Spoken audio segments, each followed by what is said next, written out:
Our next guest, this is exciting. I just met this gentleman, which is awesome and also kind of sad because he turns out he's my neighbor up in Carefree. And his wife's on the board up there of the Homeowners Association, so I think she's kept him away from me for that reason. But he's the president and CEO of the Phoenix Zoo and the Arizona Zoological Society. How about a big round of applause for Mr. Bert Castro? Come on up, Bert.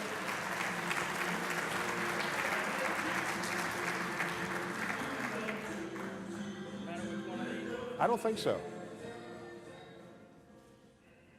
Just pivot it around. No, we need a handler.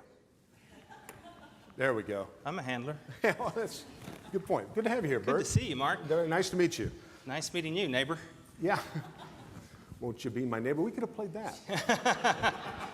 That zoo song was awesome, though. Well, tell us a little bit about your background. Where are you originally from? Well, I was actually born in Havana, Cuba, and my parents immigrated here when I was about a year and a half old. We are legal immigrants. Sorry about that. Okay, good.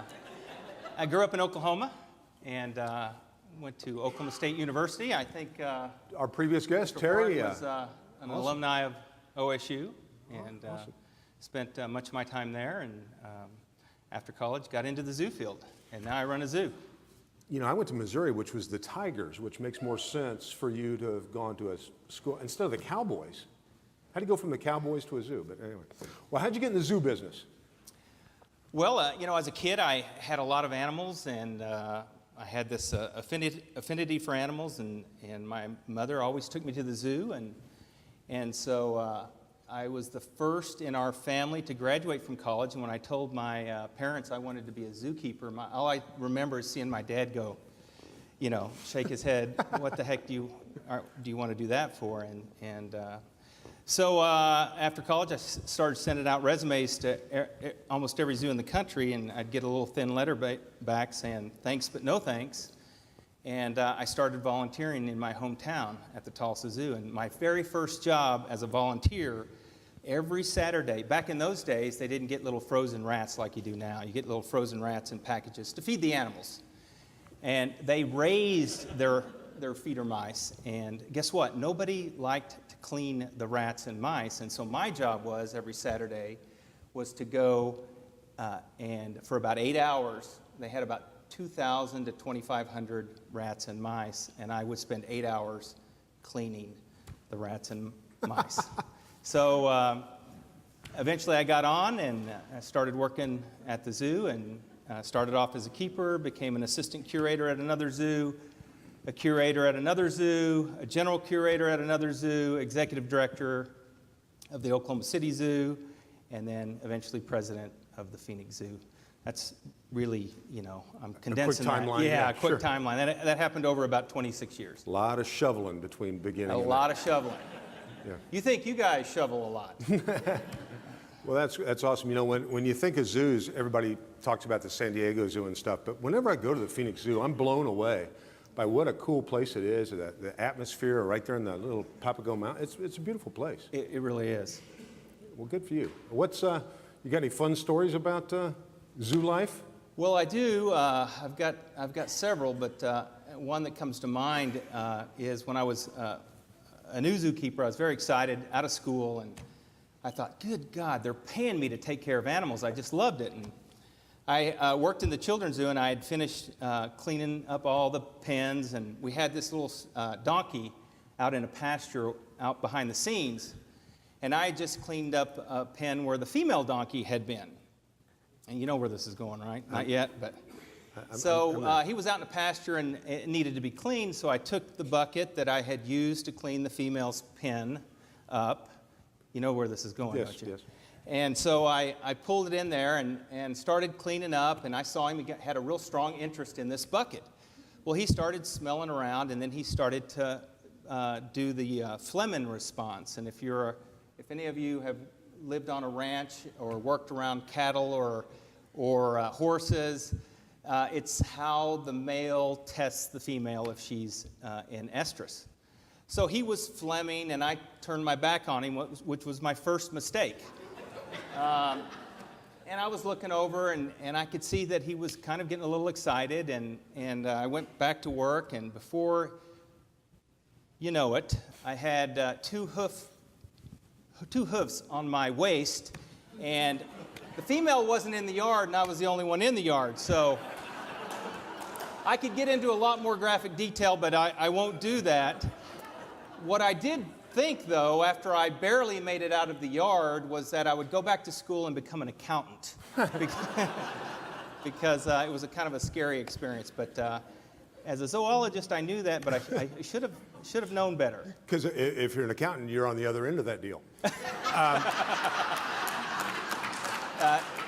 There you are. What did that mean? Moral of the story is, number one, don't ever turn your back, and number two, don't ever wear a pink tutu in That's the animal right. yard. Wow, That's right. that's a great story. I'm not sure that'll make the air. Yeah, probably won't. Well, that's great. Well, there's a big anniversary going on at the zoo this year. Is that There right? is. It's our 50th anniversary. We're real excited about that. On November 17th and 18th, we'll be celebrating. We'll have a lot of festivities at the zoo, a lot of things for kids to do. It's going to be a lot of fun. We're 50 years seems like a long time, but a lot of the East Coast zoos are 100, 125-year-old zoos. But we're very, very excited about it. Our founder, Robert Maytag, who was the grandson of the founder of Maytag Appliance Company, about 50 years ago, got back from a safari in Africa, came back to the valley and gathered his friends around and said, hey, I think we ought to consider trying to build a great zoo here. And unfortunately, this was back in the spring of 1961. Unfortunately, he passed away early in 1962 and never got to see the zoo open. But his wife really kind of took charge and moved forward. And in November of 1962, the zoo opened. And it was just this grassroots kind of effort amongst city leaders and people around the city. A guy owned a cement company, and he started building exhibits. The Arizona Republic, for the first 5 years, paid the salary of the zoo director to get the zoo up and going. And just a lot of people got together to build the zoo. And now we are the largest nonprofit zoo in the United States. We've got a collection of over 1,500 animals from all over the world. We are the second most visited destination in Arizona, second to the Grand Canyon. A lot of people don't know that. And we're a great community asset for the entire valley. What a great segue. Speaking of animals, it looks like you've got a little entourage here. Somebody wants to come see us. We do. This is Anybody awesome. know what this is? It's a bird. It is. You are so smart. Thank you. We need to get you on our HOA. We have a guest? Peregrine? Nope, not a peregrine. But you're close. It's a falcon. It's actually an American kestrel. It's the smallest of the falcon species. I got to watch what I'm doing because he's a little nervous. I think he's kind of new to this. This is Emily, by the way, one of our great employees at the zoo. Wow, he's beautiful. He is. He's very beautiful. He's a bird of prey, so he's a carnivore. One of the interesting things about falcons is that they're super fast. But this little guy can actually hover like a helicopter. So if you're in a big field and you see a little bird hovering like a helicopter, it's probably an American kestrel. Some people know them as the Sparrow Hawk. I think that's another common name for them. They live about 12 years. They're found here in North America. They migrate back and forth between North America, Central America, and South America. And they're just a wonderful little bird that is needed in the environment to keep all the rodents and stuff Now, would we see those here in Arizona? You would, absolutely. Are there a lot of falcons in Atlanta? There are a few, but they're a little bit bigger. Okay. It seems I've heard that. I wasn't sure. Yeah. Wow, that guy is beautiful. So about 12 years, huh? Yep. And dogs are like 7 years. Are there falcon years? I don't think so. Okay. It's my job to come up with pertinent questions, Bert. I'm telling you. Awesome. Well, Emily, it's Emily, right? Yes. Emily's got some other guys. Anything? Hey, Zoo Lights, the weather's getting perfect. Tell us a little bit about Zoo Lights. How many people have been to Zoo Lights? Oh, wow. Good. Well, you're going to have a treat this year because we've really invested into Zoo Lights this year. This year we're going to have about 3.6 million lights throughout the zoo. It's about 1.5 miles of these beautiful lights. We're going to have an additional 700 armatures. For those of you who have been to Zoo Lights and you've seen the dancing trees around the south side of the lake, we are now going to do what we're calling music in motion, and for an entire mile all around the central lake of the zoo, the trees are going to dance. And so we've actually gone on the water now, and so it's our biggest event. It's a family tradition here in the valley, and I think people are really going to love it. It's going to be spectacular. Great. All right, here we go. Emily's got somebody else. This, I'm going to go on a limb. This is really cute. He is cute. Can you guys see that? Can you hold him up? So that is a short-tailed opossum. And this little creature is found in South America. They're really neat. He's got a semi-prehensile tail. He's an excellent climber, can climb trees, and he uses his tail to help balance while he's climbing. Wow, he's awesome. He does bite. No, just kidding. I'm just joking. So do I, buddy. And they're not very long-lived in the wild. In the wild, they only live about 2 years. In captivity, they'll live a lot longer. They'll live about 6, maybe even 7 years in captivity. They reproduce a lot. They can have 5 litters a year. Obviously, if you're short-lived, that means you're probably food for other prey animals. I was going to say, you're putting him next to the falcon over there. Yeah. No wonder they only live for 2 years. The guy's going to have a heart attack. And he's a marsupial. But one of the most interesting things about this little creature, he's one of the few marsupials in the world that doesn't have a pouch. If you think of marsupials, kangaroos, wallabies, wombats in Australia, they all have pouches. Even our North American opossum has a pouch. But this little guy does not. The females don't have pouches. So they give birth, and the babies are kind of almost embryonic when they're born, and they crawl up the stomach, and they latch onto a teat, and they stay there until they develop, and then they go off and do their own thing. Wow. Now, I'm noticing you're saying opossum because that's a misnomer, right? Because we say possum, opossum, and think that they're... Well, there are opossums, and there are possums, but these are opossums. They're Irish. They are.